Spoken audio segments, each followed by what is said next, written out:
هي الحركة ليها قوانين؟ السلام عليكم ورحمة الله وبركاته. النهاردة إن شاء الله هنشرح درس قوانين نيوتن للحركة. أول حاجة بيكلمني عن الكميات الفيزيائية، وبيقول لي إن الكميات الفيزيائية بتاعتي مش زي بعضها. الكميات الفيزيائية ليها أنواع، في حاجة اسمها كميات فيزيائية متجهة وحاجة اسمها كميات فيزيائية قياسية. ومن اسمها كده كميات فيزيائية قياسية هي الكميات اللي أنا ببقى عايز بس أحدد قيمتها قد إيه، والكميات الفيزيائية المتجهة من اسمها برضو ببقى محتاجة أحدد قيمتها قد إيه وكمان اتجاهها قد إيه. طب زي إيه؟ عايز أمثلة. أول حاجة الكميات الفيزيائية القياسية هي الكميات اللي أنا محتاجة بس أحدد قيمتها قد إيه، زي مثلا الكتلة، زي الزمن. انا لما اروح اشتري حاجه بقول ان انا اشتريت كتله مثلا 3 كيلو، مش محتاجه خالص اقول 3 كيلو يمين ولا 3 كيلو شمال ولا فوق ولا تحت. طيب نفس الكلام بالنسبه للزمن، هقول لك ان انا قعدت هنا في الغرفه دي قعدت 3 ساعات او 3 دقائق، مش محتاجه برضو احدد لها اتجاه. لكن الكميات الفيزيائيه المتجهه هي اللي انا لازم احدد لها اتجاه. زي ايه؟ زي مثلا الازاحه. الازاحه زي المسافه بالظبط بس بيكون ليها اتجاه معين. بقول لك ان انا اتحركت 3 متر او 5 متر بس في اتجاه اليمين، في اتجاه الشمال، في اتجاه الشرق او اتجاه الغرب. نفس الكلام بالنسبه للعجله، العجله دي سرعه بس بيكون ليها اتجاه. فانا عندي هنا لما اقول لك ان انا عندي ازاحه معينه لازم اقول لك انا اتحركت قد ايه، كميتها قد ايه، وكمان اقول لك اتجاهها فين. فالكميات الفيزيائيه لازم اعرف ايه هي الكميات الفيزيائيه المتجهه وهي الكميات القياسيه. الكميات القياسيه يلزم تعرفها تحديد مقدارها فقط، وبيديني امثله عليها زي الكتله والزمن. وعندي كمان كميات فيزيائيه متجهه يلزم لتحديدها تحديد او معرفه مقدارها واتجاهها، لازم اعرف اتجاهها فين. زي ايه؟ زي القوه والعجله. اول حاجه هيبتدي يكلمني عن القوه، بيقول لي احنا ندرس القوه بس بطريقه مفصله شويه او بطريقه اوضح شويه. طب ايه هي القوه؟ بيقول لي ان القوه دي هي المجهود اللي انا محتاج ابذله عشان احرك جسم معين ازاحه معينه. فبيديني تعريف للقوه وبيقول لي انا عشان افهم اصلا يعني ايه قوه لازم اعرف 4 نقط. ايه ال4 نقط اللي انا المفروض اعرفهم دول؟ بيقول لي انا لو معايا صندوق محطوط هنا على الارض، الصندوق ده انا محتاجه احركه، فانا عشان احركه هحركه في الاتجاه ده. الراجل اللي واقف هنا عشان يزق الصندوق هيبتدي يحركه في اتجاه معين. فانا عندي اول نقطه اسمها اتجاه القوه. تاني حاجه عندي نقطه تاثير القوه، الراجل ده عشان يحرك الصندوق حركه هنا من النقطه دي، فدي اسمها نقطه تاثير القوه. وبعدين عندي حاجه اسمها خط سير القوه او خط عمل القوه، الراجل ده اتحرك من النقطه دي للنقطه دي للنقطه دي للنقطه دي، فالخط اللي هو ماشي عليه ده عشان يحرك الصندوق اسمه خط عمل القوه. كمان القوه دي بيكون ليها مقدار. ايه هو مقدار القوه؟ هو القيمه العدديه للقوه. انا عايزه اقول لك ان الراجل ده زق الصندوق في الاتجاه ده، بس زقه بقوه قد ايه؟ ممكن يكون زقه ب 20 30 40 50 نيوتن. فايه هي القيمه اللي الراجل اتحرك بيها عشان يزق الصندوق؟ حاجه اسمها مقدار القوه، بين قوسين كده القيمه العدديه للقوه. ارجع تاني، بيقول لي الصندوق اهو بيتحرك الناحيه دي، فده اسمه اتجاه القوه وهو الخط الذي يشير الى اتجاه تاثير القوه. ومقدار القوه اللي هو بيقول لي وليكن 10 نيوتن، يعني القيمه العدديه اللي الراجل زق بيها الصندوق او الصندوق اتحرك بيها اسمها مقدار القوه. وعندي كمان نقطه تاثير القوه، هي النقطه اللي اتحرك من عندها الشيء او اتحرك من عندها الصندوق، فاسمها نقطه تاثير القوه، هي نقطه محدده على الجسم تؤثر عندها القوه. خط عمل القوه هو الخط اللي الصندوق مشي عليه اثناء حركته، فده اسمه خط عمل قوه، هو خط مستقيم يمر بالنقطة التي تؤثر عندها القوة ويمتد على امتداد السهم الذي يمثل اتجاه القوة. بعد كده بيقول لي ان اي جسم في الدنيا مش بتاثر عليه قوه واحده، بتاثر عليه مجموعه من القوى. يعني مثلا لما بيكون في كوره احنا بنلعب فيها بالبحر، الكوره دي انا باثر عليها بقوتي وبزقها، وفي نفس الوقت في قوه تانية اللي هي قوه الميه اللي بتقابلها من الناحيه التانية. فبالتالي الجسم الواحد مش بس بيتاثر بقوه واحده، ده ممكن ياثر عليه قوه او 2 أو 3. فاي جسم في الدنيا لما بلاقي عليه مجموعه قوه بتاثر عليه ما ينفعش اقول ان انا عندي قوه، بيقول لي ان الجسم ده عنده محصله من القوه بتاثر بتاثر عليه. ايه هي محصله القوه دي؟ محصله القوه هي مجموعه القوى مقدارا واتجاها اللي بتاثر على الجسم. طب هنا بيقول لي عندي الصندوق ده بيأثر عليه من اليمين قوة 10 نيوتن، وبيأثر عليه من الشمال قوة 10 نيوتن، وممكن كمان يأثر عليه من فوق ومن تحت مجموعة قوى مرة تانية.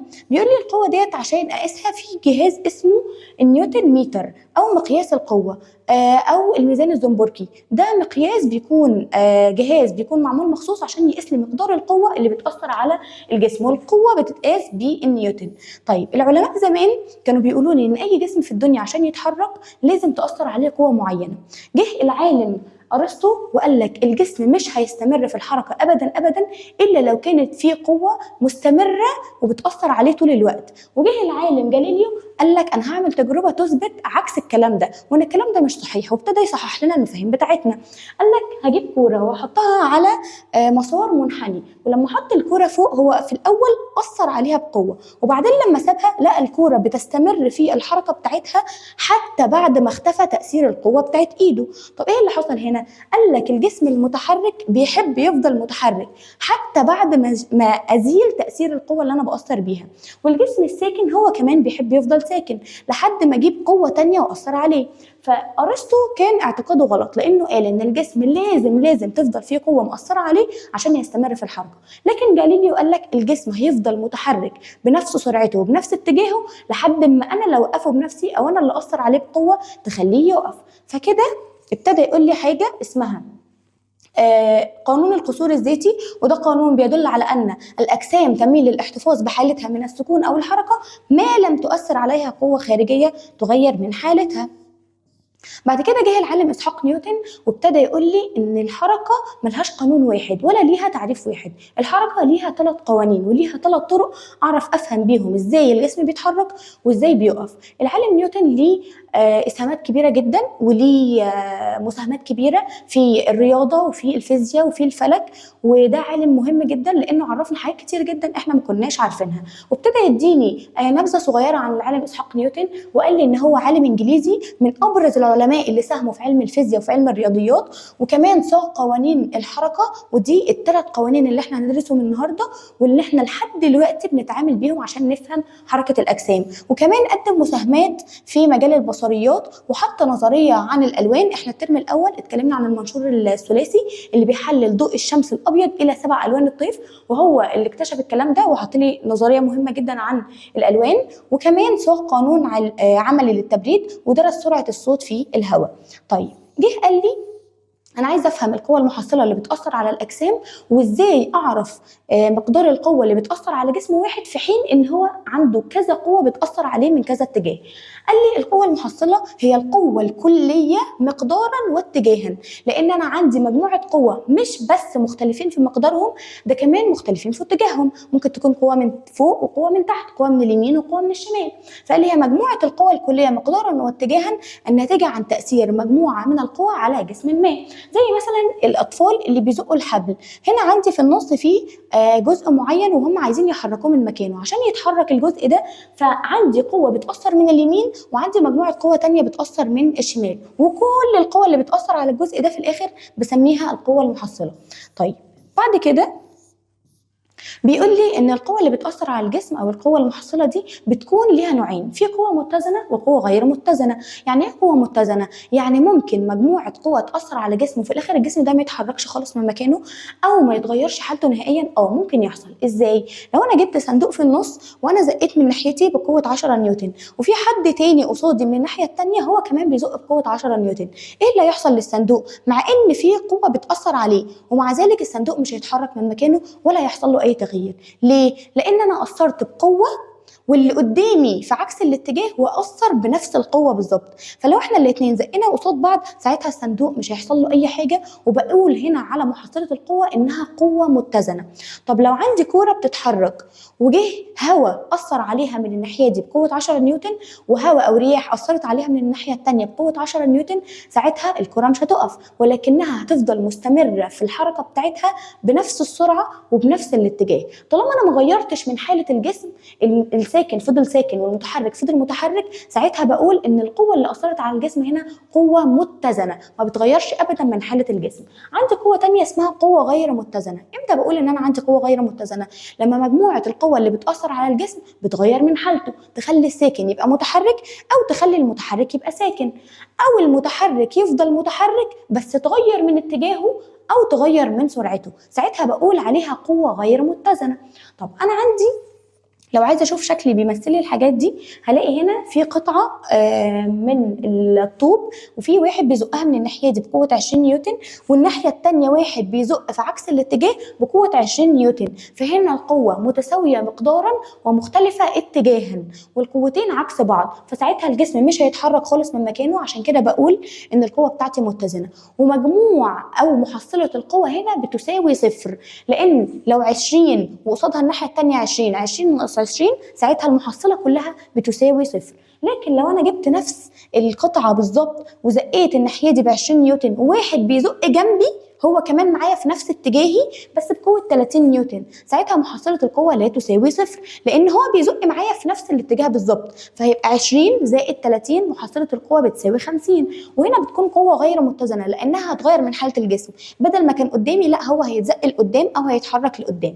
طب انا عندي ممكن تكون القوتين في عكس الاتجاه بس في واحد اقوى من التاني. لو انا بزق الصندوق من هنا بقوه 20 نيوتن وفي حد تاني قدامي بيزق بقوه 30 نيوتن، فاكيد اللي قدامي هيكون اقوى، فبالتالي هيحرك الصندوق ناحيتي. وهنا بقول ان محصله القوه لا تساوي صفر، لان 30 اللي قدامي ناقص 20 القوه بتاعتي، في الاخر المحصله هتساوي 10. فبيقول لي اهو في قوه من الناحيه دي 20 نيوتن وقوه الناحيه الثانيه عكسها 30 نيوتن، الاثنين ناقص بعض، 30 ناقص 20 بتساوي 10، وهنا محصله القوه لا تساوي صفر والجسم هيتحرك من مكانه. طيب بيقول لي لو خدنا مثال على الكلام ده وبصينا على الاجسام اللي قدامنا الاربعه دول، وعايز اعرف انه جسم فيهم هيتحرك وانه واحد مش هيتحرك، مع ان كل الاجسام دي بتاثر عليها قوه، بس لو بصيت على الجسم الاول هلاقي ان في قوه هنا اف وهنا اف قد بعض في المقدار وعكس بعض في الاتجاه، ولكن في قوه ثالثه اتجاهها الى اعلى اف، فساعتها الجسم هيتحرك لفوق، وساعتها بقول ان مجموعه القوى المحصله اللي بتاثر على الجسم ده قوه غير متزنه. لو بصيت في الشكل رقم ب بلاقي هنا قوه اف على الشمال وعلى اليمين قوه 2 اف، فالقوتين مش متساويتين، فالجسم هيتحرك اكيد في اتجاه القوه 2 اف. طب لو بصيت على الشكل رقم ج هلاقي قوه اف فوق وقوه اف تحت، فالقوتين هنا متساويتين في المقدار ومتضادتين في الاتجاه، وساعتها بقول ان مجموع القوى المحصله بتساوي صفر، لان اف ناقص اف هتساوي صفر. والقوه المؤثره هنا بتكون قوه متزنه، فبالتالي مش هتغير من حاله الجسم. اما الشكل رقم 3 عندي قوه 2 اف يمين و2 اف شمال و2 اف من تحت، فالجسم هيتحرك الى اسفل، لان القوه 2 اف يمين و2 اف شمال هتنفي بعضها، هتتلاشى مع بعضها، لان هما متساويتين في المقدار ومتضادتين في الاتجاه، لكن القوه 2 اف اللي تحت هتحرك الجسم الى اسفل.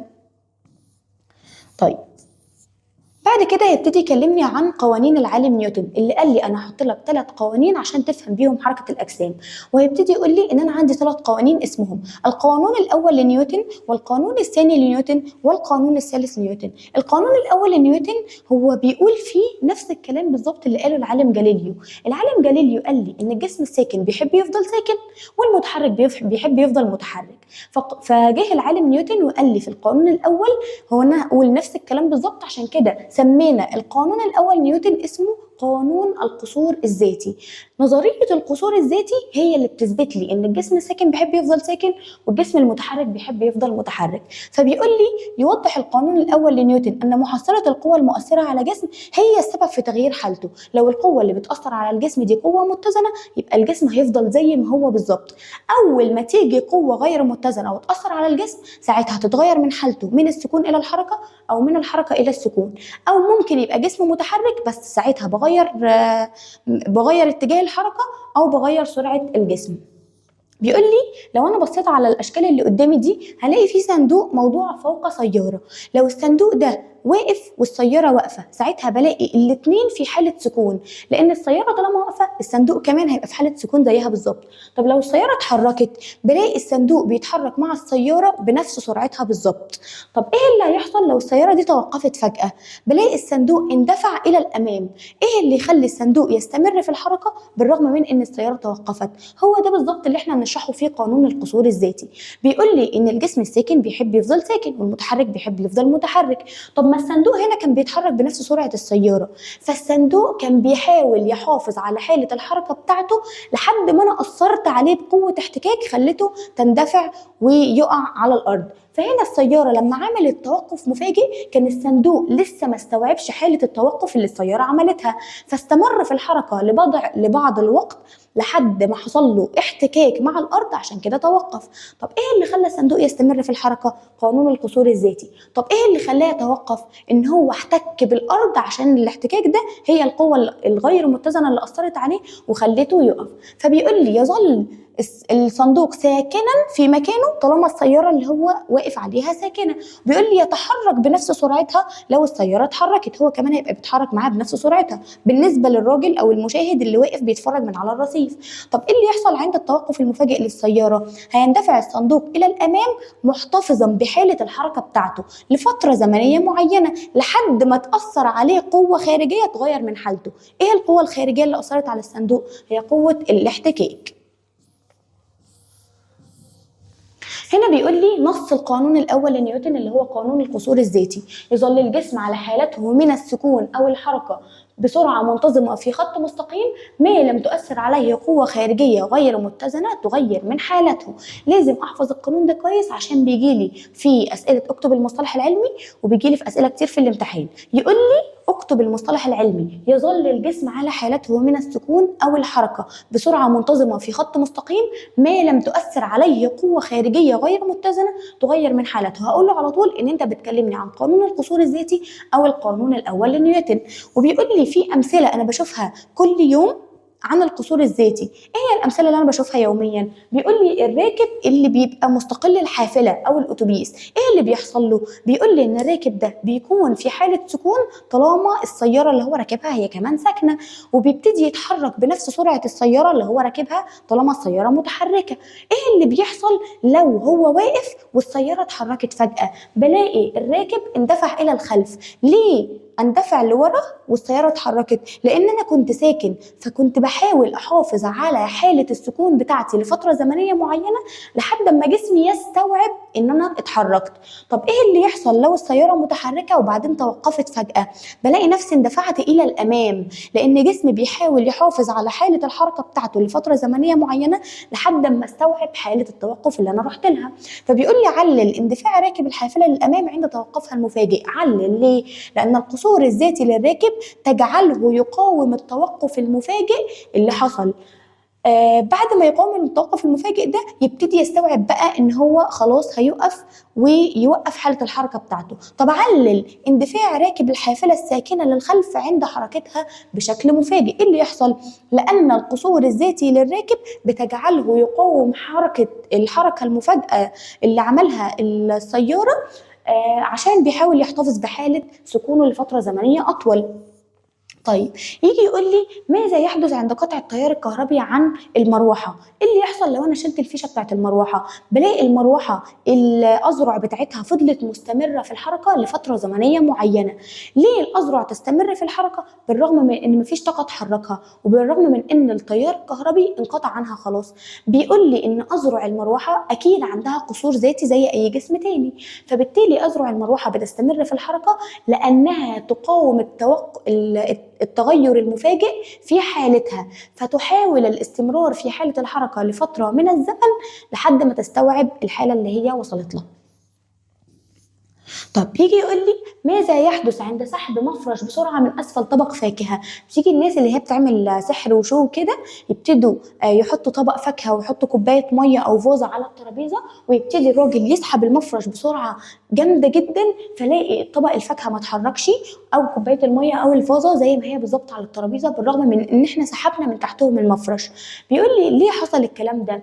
بيقول لي يظل طبق الفاكهه في موضعه ما اتحركش. ليه؟ لان القصور الذاتي للطبق بتجعله يقاوم الحركه المفاجئه للمفرش عشان يحتفظ بحاله سكونه اللي هو عليها، اللي هو اصلا كان عليها من الاول.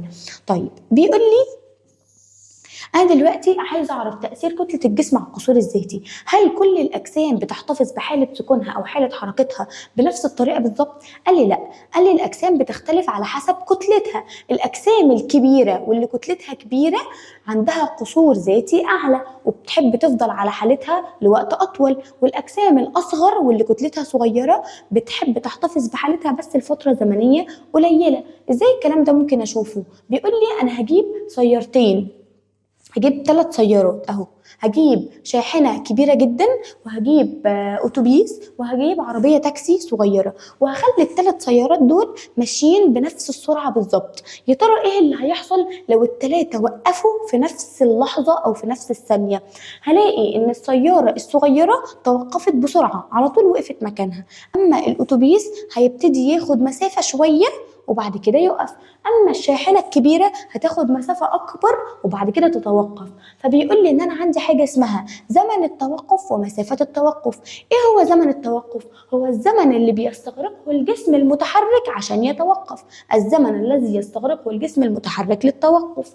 طب ايه هي مسافه التوقف؟ هي المسافه اللي بيقطعها الجسم اثناء زمن التوقف، المسافه اللي يمشيها اثناء الزمن بتاع التوقف، ساعتها بقول عليها مسافه التوقف. طب ليه العربيه او الشاحنه الكبيره خدت مسافه توقف اكبر وخدت زمن توقف اكتر؟ دي لان كتلتها كبيره، وبما انها كتلتها كبيره فهي اكتر واحده بتحاول تحافظ على حاله حركتها لفتره كبيره ومش عايزه تتوقف بسهوله، فبالتالي القصور الذاتي عندها عالي جدا. نفس الكلام لو هما ال3 هيتحركوا في نفس الوقت، هلاقي ان السياره الصغيره اتحركت وجريت بسرعه، اما السياره الكبيره جدا هتاخد وقت على ما تتحرك وسرعتها تزيد، لان هي كتلتها كبيره وقصورها الذاتي كبير ومقاومتها للتحرك برضه هتبقى كبيره. فبيقول لي في الشكل ده بعد ما شفت ال3 أجسام هلاقي إن السيارة الصغيرة هي أصغر واحدة في القصور الذاتي، وبعدها الحافلة، وبعد كده الشاحنة أكبر واحدة فيهم عندها قصور ذاتي، أي أن كلما زادت كتلة الأجسام المتحركة زاد قصورها الذاتي. يبقى أنا عندي علاقة طردية بين كتلة الجسم والقصور الذاتي، كلما زادت كتلة الأجسام كلما زادت قوة القصور الذاتي بتاعت الجسم.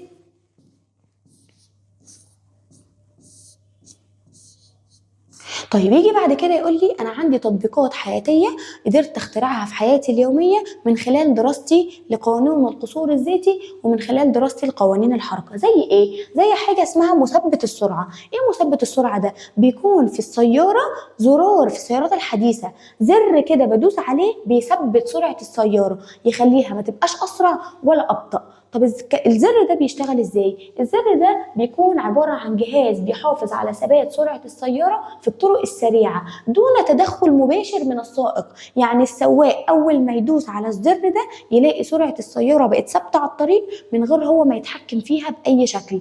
طب بيقول لي ازاي بتشتغل مثبت السرعة؟ بيشتغل عند ضخ الوقود بمعدل يجعل القوة المؤثرة على السيارة متزنة. يعني ايه؟ انا عايزة السيارة تفضل مستمرة بنفس السرعة ونفس الاتجاه.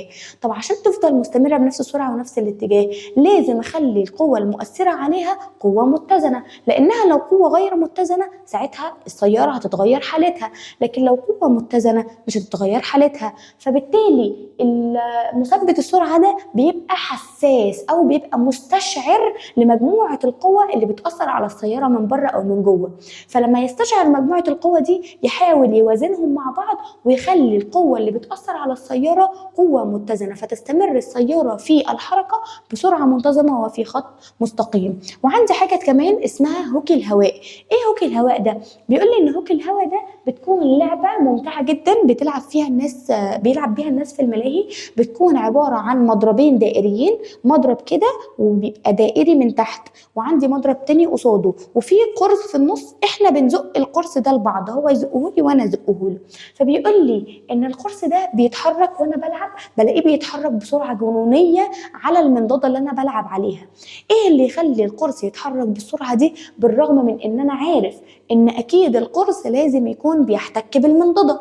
وقوة الاحتكاك دي بتخلي القرص ما يتحركش بسرعة وما يتحركش براحته. طب ايه اللي حصل في لعبة هوكي الهواء؟ بيقول لي بيبقى فيه دفع لتيار مستمر من الهواء من خلال ثقوب صغيرة في المنضدة. يبقى المنضدة اللي انا بلعب عليها دي مليانة اخرام او ثقوب صغيرة بتخلي الهواء يندفع لأعلى ولأسفل، فبالتالي بتخفف من قوة الاحتكاك بين القرص وبين المنضدة، ما يبقاش فيه احتكاك جامد، فبالتالي القرص يقدر يتحرك بحرية ويقدر يتحرك بسهولة. دفع تيار مستمر من الهواء من خلال ثقوب صغيرة وكثيرة على سطح الطاولة لتقليل قوى الاحتكاك بين القرص والطاولة، مما يجعل القرص يحتفظ بحالته الحركية لفترة أطول. طب يجي يقول لي انا كده خلاص عرفت القانون الاول لنيوتن. ايه هو القانون الثاني لنيوتن؟ هو حط لي 3 قوانين. القانون الثاني لنيوتن هيكلمني عن عجله الجسم. هتقول لي يعني ايه مس عجله؟ انا عارف السرعه، مش السرعه دي هي المقدار اللي بيتحرك بيه الجسم في زمن معين؟ هقول لك اه. طب هقول لك بس الجسم مش لازم خلاص يكون ماشي بسرعه منتظمه، ممكن سرعه الجسم تزيد مع الوقت او تقل مع الوقت، او جسم بدل ما كان بيتحرك في خط مستقيم يبتدي يغير اتجاه الحركه بتاعته. ساعتها ما بقولش عليه ماشي بسرعه، بقول عليه ماشي بعجله. يبقى عندي هنا لو حركت الجسم ده هبص الاقيه اتحرك في الاول ببطء، وبعد كده دي سياره تتحرك الاول ببطء وبعد كده تبتدي تزود سرعتها، تزود تزود تزود لحد ما تتحرك بسرعه شديده على الطريق. فبيقول لي عندما تؤثر قوه غير متزنه محصلتها لا تساوي صفر، في قوه غير متزنه اللي هي قوه البنزين مثلا اثرت على جسم، فالجسم ده سرعته هتتغير، لا اما هتزيد او هتقل مع مرور الزمن. وهنا بقول ان انا عندي حاجه اسمها مفهوم العجله. بيقول لي يصف الجسم بانه يتحرك بعجله في الحالات الثلاثه. امتى بقول ان الجسم ده بيتحرك بعجله؟ لما سرعته تزيد مع مرور الوقت. بصوا الراجل ده كان بيجري في الثانيه الاولى جري 5 متر، في الثانيه الثانيه جري 6 متر، في الثانية الثالثة جري 7 متر، وفي الثانية الرابعة جري 8 متر. فهنا سرعته عمالة تزيد، بعد ما كانت 5 متر أصبحت 8 متر لكل ثانية. طب بعد كده نفس الشخص بالظبط بس عايز يوقف جري، فهيعمل ايه؟ الثانية الأولى بيجري 8 متر، وبعد كده بقت 7 متر في الثانية، وبعد كده بقت 6 متر في الثانية، وبعد كده بقت 5 متر في الثانية، فسرعته عمالة تقل لحد ما يتوقف عن الحركة. وهنا بقول عليه بيتحرك بعجلة برضو. طب عندي الجسم ده ممكن يكون ماشي بنفس السرعة بس غير اتجاهه، مش ماشي في خط مستقيم، فبرضو بقول على الجسم ده بيتحرك بعجلة. وهنا بيديني مفهوم العجلة، وبيقول لي ان العجلة هي مقدار التغير في سرعة الجسم خلال وحدة الزمن. الجسم كل ما يغير سرعته بقول عليه بيتحرك بعجلة. او تعريف تاني، المعدل الزمني للتغير في السرعة. المعدل الزمني للتغير في السرعة هو كمان تعريف العجلة. طب بيقول لي عندي القانون الثاني لنيوتن بينص على ايه او عايز يفهمني ايه؟ القانون الثاني بيقول لي لو في قوة اف، قوة مقدارها اف اثرت على جسم كتلته ام، ساعتها هتكسبه عجلة. القوة دي لا اما هتغير سرعة الجسم للقدام وتخلي السرعة تزيد، او هتغير سرعة الجسم لورا وتخلي سرعته تقل. وفي الحالتين أنا بتكلم هنا عن قانون نيوتن. القانون الثاني لنيوتن إذا أثرت قوة محصلة F على جسم كتلته M فإنها تكسبه عجلة A، لأن رمز القوة F ورمز الكتلة M ورمز العجلة A في نفس اتجاه تأثير القوة. طيب يجي يقول لي ايه وحدة قياس كل حاجة من الثلاث حاجات دول؟ القوة وحدة قياسها النيوتن، والكتلة وحدة قياسها كيلو جرام، والعجلة وحدة قياسها لا إما نيوتن على كيلو جرام أو متر لكل ثانية تربيع. لو أنا عايز أحط القانون بتاعي، الأول بيقول لي ما معنى قولنا أن كتلة جسم كتلته 1 كيلو جرام يتحرك بعجلة مقدارها 1 متر لكل ثانية تربيع. بصوا يا جماعة، أي سؤال ما معنى أن هيجيب لي فيه حاجة من الاتنين، لا إما هيجيب لي التعريف وعايزني أنا أكتب عنوان التعريف، لا إما هو هيجيب لي عنوان التعريف وعايزني أنا أكتب النص بتاعه. زي إيه؟ بيقول لي ما معنى أن جسم كتلته 1 كيلو جرام يتحرك بعجله مقدارها 1 متر كل ثانيه. اروح انا قايله له اي ان الجسم يتاثر بقوه محصله مقدارها 1 نيوتن في نفس اتجاه الحركه. يبقى انا بفهمه ان الجسم ده بيتحرك بقوه محصله، لان هو اداني مقدار الكتله واداني مقدار العجله، فطبيعي هو عايزني اعرفه القوه اللي بيتحرك بيها الجسم. طيب يجي يقول لي انا عايز قانون احسب بيه القوه قد ايه او العجله قد ايه او كتله الجسم قد ايه. بيقول لي ان في القانون الثاني لنيوتن مديني علاقه رياضيه بتربط بين الثلاث حاجات، بتربط بين القوه والعجله والكتله، وممكن احطهم في مثلث بالشكل ده. بيقول لي العجله ايه بتساوي اف على ام اهو،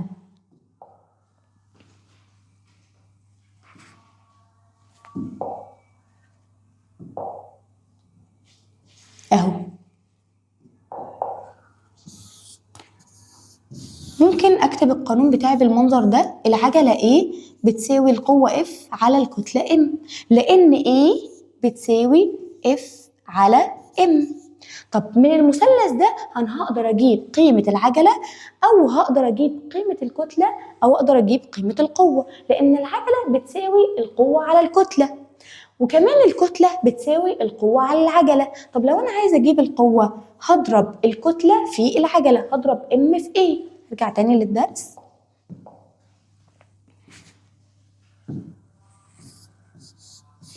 بيقول لي لو انا عايزه اجيب مقدار العجله هقول ان ايه بتساوي اف على ام، وبيديني مثال بيقول لي احسب العجله، يبقى هو عايز نحسب العجله التي تتحرك بها سياره كتلتها 1000 كيلو جرام، فهو مديني الكتله، هو مديني ام خلاص، قال لي ام بتساوي 1000 كيلو جرام وعايزني انا احسب العجله.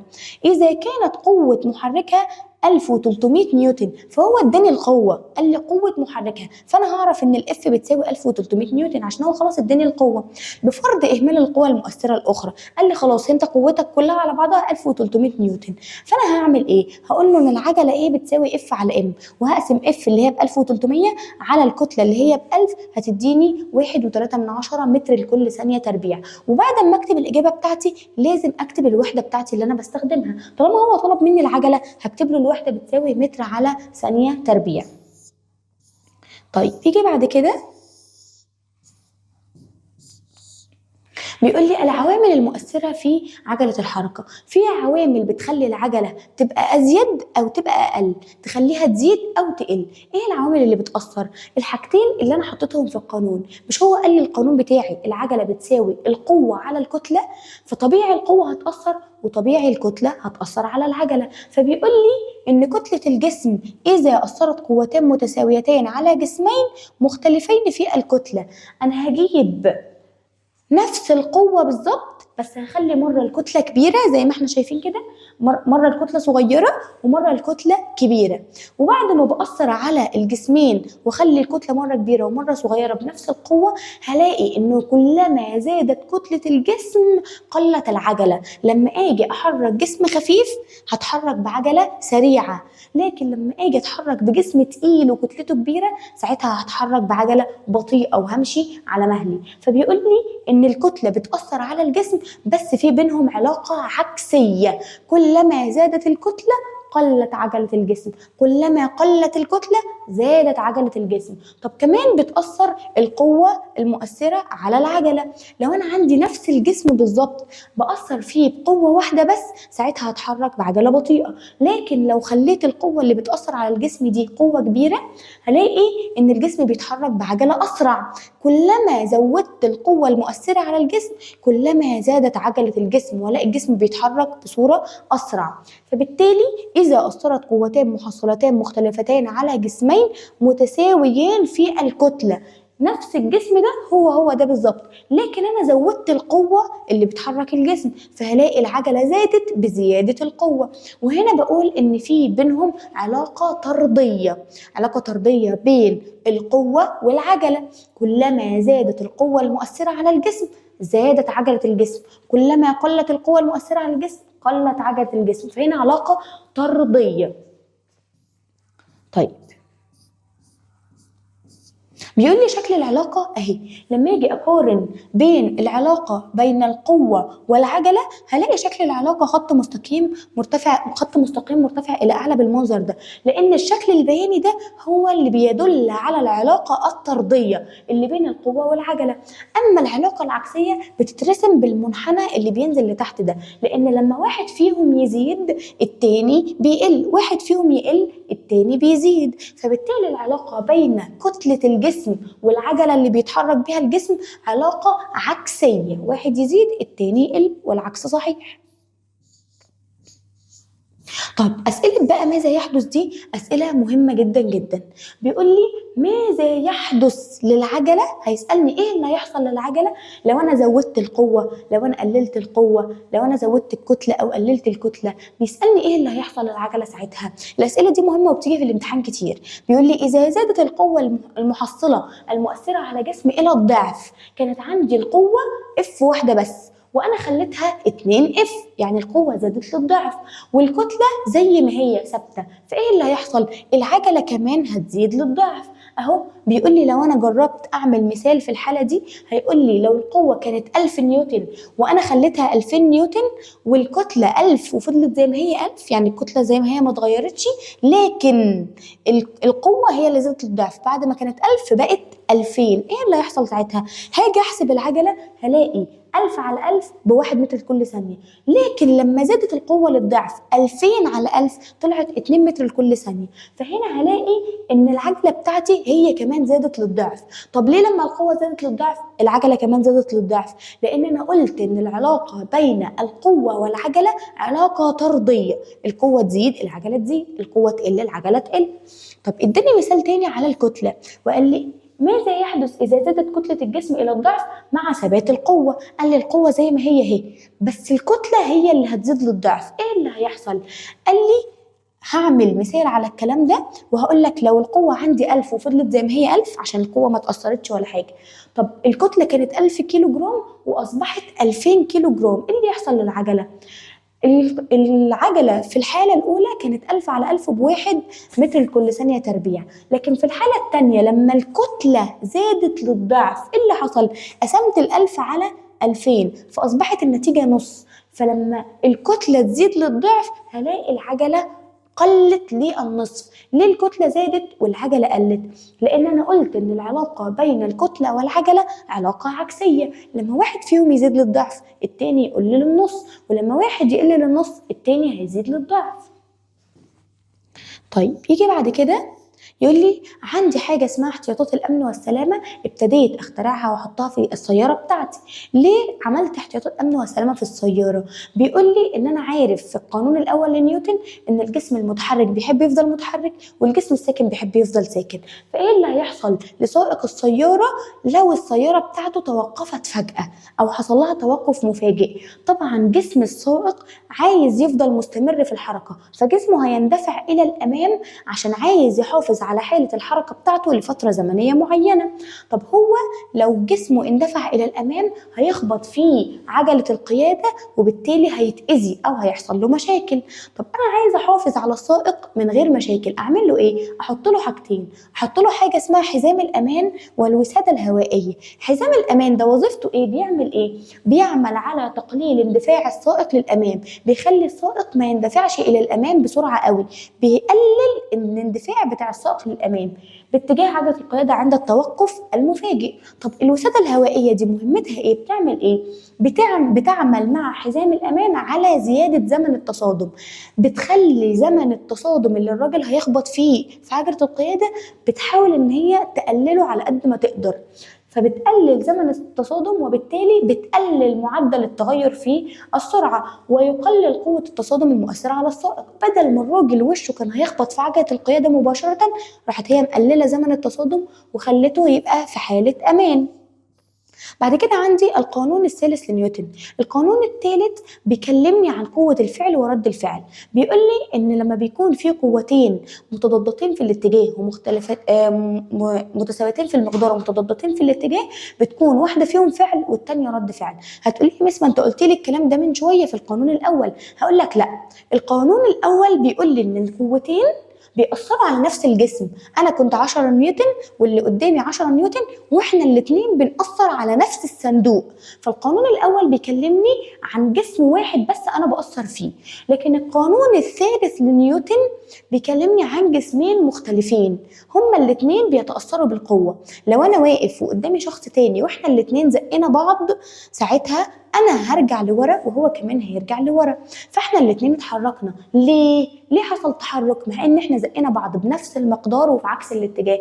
هقول لك لان انا هنا اثرت على جسمين مش على جسم واحد. لو انا اثرت على جسم واحد بقوه متزنه، الجسم اللي حالته مش هتتغير. لكن لو اثرت على جسمين مختلفين، كل واحد فيهم هيتحرك في اتجاه معاكس للجسم الاخر.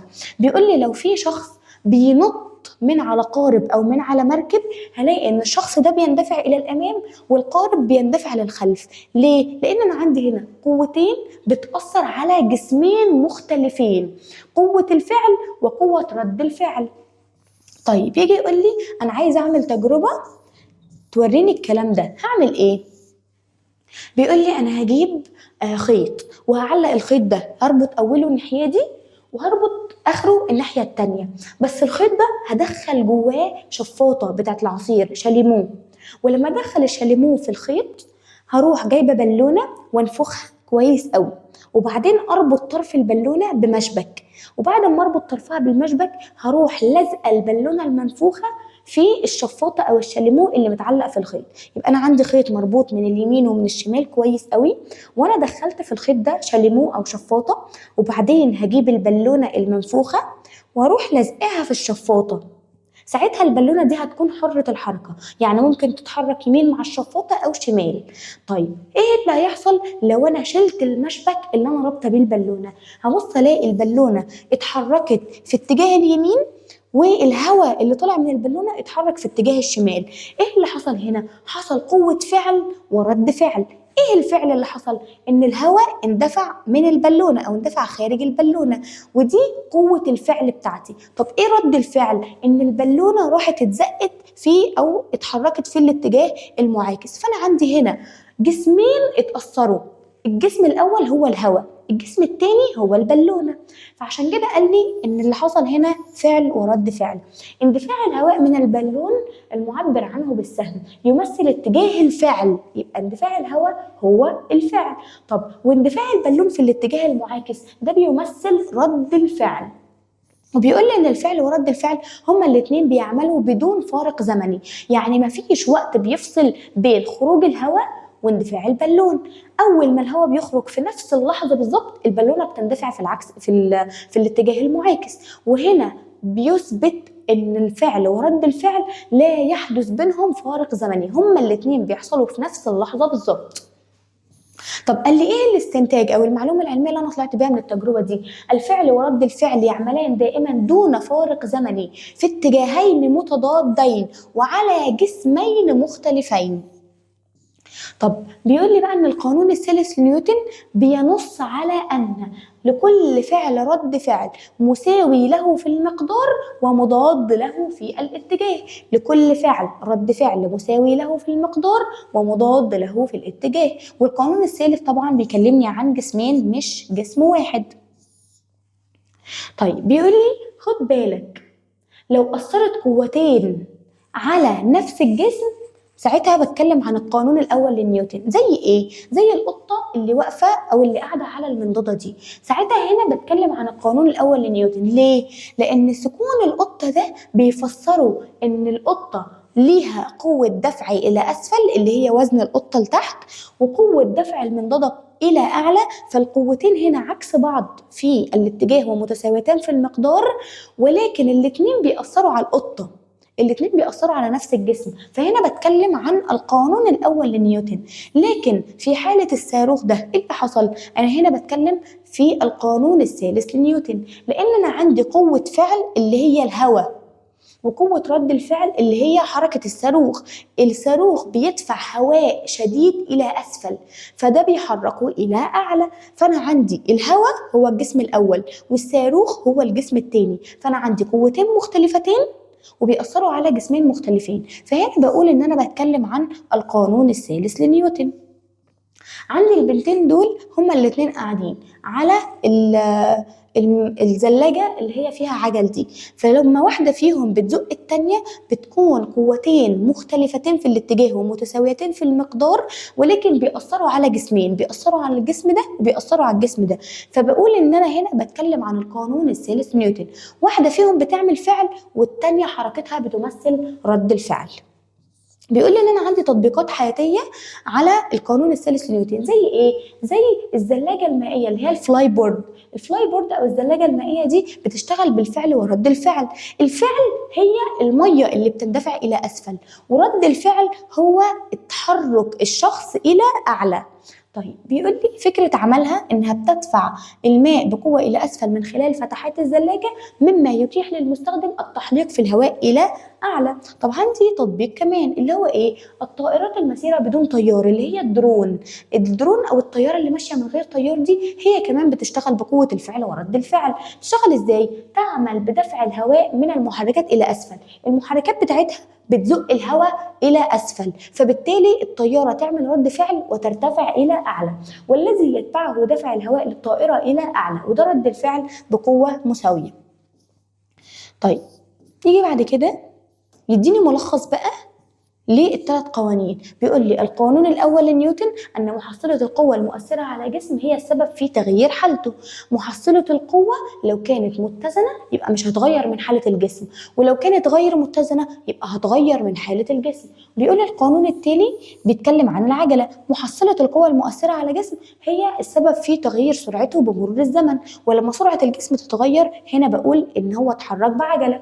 طب القانون الثالث لنيوتن بيكلمني عن الفعل ورد الفعل. بيقول لي لكل فعل رد فعل مساوي له في المقدار ومضاد له في الاتجاه، والاثنين بيعملان بدون فارق زمني. طيب بيجي بعد كده يقول لي عندي حاجة اسمها تصادم مرن وتصادم غير مرن. بيقول لي هنا التصادمات عندي ليها انواع. ايه هو التصادم المرن وايه هو التصادم الغير مرن؟ بيقول لي لما اجيب جسم واخليه يتحرك لحد ما يخبط في الجسم اللي قدامه، ايه اللي هيحصل؟ يا ترى هينقل طاقته دي للجسم الاخر ولا لا؟ بيقول لي عندي كذا حالة. اول حالة ان الجسم اللي بيتحرك، يعني الكورة دي مثلا هتتحرك فتخبط في الكورة التانية فتبتدي تنقل الحركة بتاعتها للكورة اللي قدامها، فالكرة الأولانية تقف والتانية هي اللي تتحرك. بيقول لي إيه؟ بيقول لي عند حدوث تصادم بين جسمين متحركين لهما نفس الكتلة ونفس السرعة في اتجاهين متضادين، واحدة جاية من قدام والتانية جاية من ورا، إيه اللي يحصل؟ كلاهما سوف يتحرك في الاتجاه العكسي. واحدة خبطت من قدام والتانية خبطت من ورا، فكل واحدة فيهم تروح مغيرة اتجاهها، دي ترجع لورا ودي تطلع لقدام. طب ليه عملت الكلام ده وبنفس السرعة اللي اكتسبها عجلة؟ نتيجة لتغيير الاتجاه، ويكون اتجاه العجلة لكل من هو نفس اتجاه تأثير القوة. طيب يجي بعد كده يقول لي يعني ايه تصادم مرن ويعني ايه تصادم غير مرن. بيقول لي لو انا جبت الجسم الاولاني ده وخليته يتحرك ويخبط في الجسم التاني، ايه اللي هيحصل؟ الجسم الاول هينقل طاقته للجسم التاني، اكس هتنقل طاقتها لواي، فهلاقي اكس وقفت واي هي اللي اتحركت. وهنا بقول على التصادم ده تصادم مرن. ليه قلت عليه تصادم مرن؟ لانه لا يحدث فيه فقد للطاقة. انا كان عندي الكوره اكس دي كان عندها طاقه، وهي نقلتها او نقلت طاقتها بالكامل الى الكوره واي، فانا ما حصلش عندي اي فقد في الطاقه. وبيقول لي ان التصادم ده مش بيحصل في الواقع، الحالات دي لا تحدث في الواقع، غالبا او دائما بيحصل فقد في الطاقه، وده بسميه تصادم مرن. طب ايه التصادم الغير مرن؟ وده اللي بيحصل غالبا في الواقع.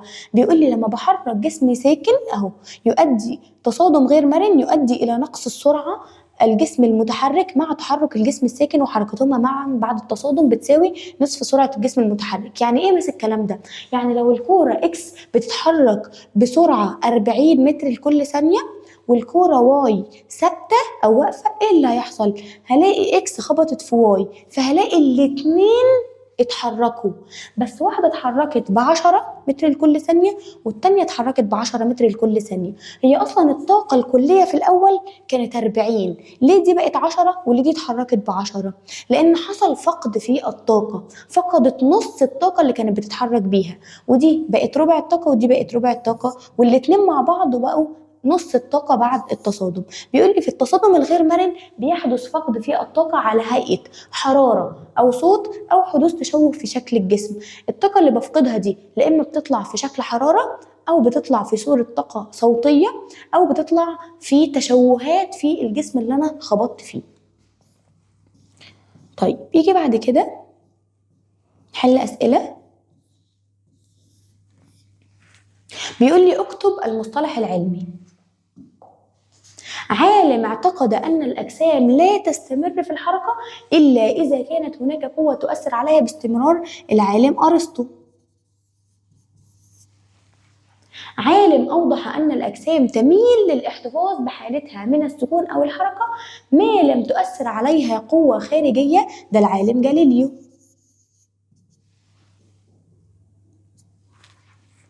القوة الكلية الناتجة عن التأثير على جسم بمجموعة من القوى مقدارا واتجاها، القوة الكلية اللي بتأثر على نفس الجسم اسمها القوة المحصلة.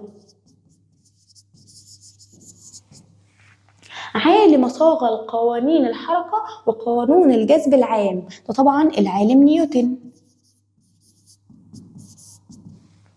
يظل الجسم على حالته من السكون أو الحركة بسرعة منتظمة في خط مستقيم ما لم تؤثر عليه قوة خارجية غير متزنة تغير من حالته، وده قلنا عليه القانون الأول لنيوتن. القانون الأول لنيوتن، وليه اسم تاني، اسمه كمان قانون القصور الذاتي. الزمن الذي يستغرقه الجسم المتحرك للتوقف اسمه زمن التوقف. زمن التوقف. المسافة التي يقطعها الجسم المتحرك خلال فترة زمن التوقف اسمها مسافة التوقف. جهاز يحافظ على ثبات سرعة السيارة في الطرق السريعة دون تدخل مباشر من السائق، ده اسمه مثبت السرعة.